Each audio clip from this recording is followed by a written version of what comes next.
প্রিয় বাবা, আজ নাকি বাবা দিবস।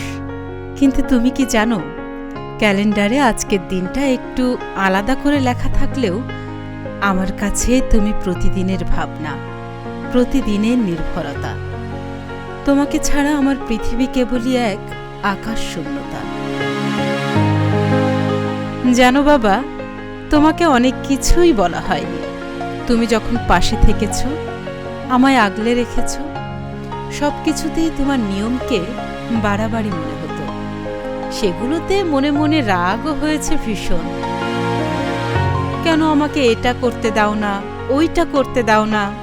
সবাই তো করছে, সবতেই কেন তোমার এত বাড়াবাড়ি?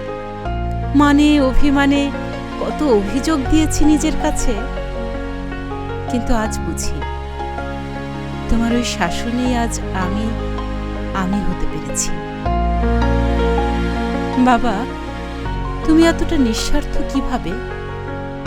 নিজের সব ত্যাগ করে শুধু আমাদের জন্য কিভাবে ভাবলে তুমি? আমি তো পারি না তোমার মতো করে ভাবতে, তোমার মতো করে নিঃস্বার্থ হতে। ছোটবেলায় তোমার ওই কঠিন মুখটাই বেশি দেখেছি, তখন বুঝিনি সেই কঠোরতার আড়ালে কতটা ভালোবাসা লুকানো ছিল। আজ প্রতিটি মুহূর্তে সেই ভালোবাসা আমাকে ছুঁয়ে যায়। তোমার একটু অসুস্থতা, তোমার সাদা চুল, তোমার মুখে বয়সের ছাপ, সব কিছুই এখন আমাকে ভাবায়, আমার বুকে কাঁপন ধরায়। তোমাকে হারানোর ভয় আমাকে সব সময় তাড়া করে বেড়ায়।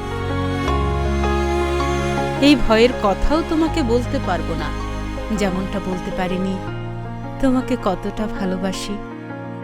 বলা হয়নি আমি আমার বাবাকে নিয়ে কতটা গর্ববোধ করি। হ্যাঁ বাবা, তুমি আমার সুপার হিরো, তুমি আমার জীবনের সবচেয়ে বড় শক্তি। আমার সৃষ্টিকর্তার কাছে প্রতি প্রার্থনায় থাকো তুমি। আমার আয়ু তিনি যেন তোমাকে দেন, তবুও তুমি শত শত বছর বাঁচো। ইতি তোমার সন্তান।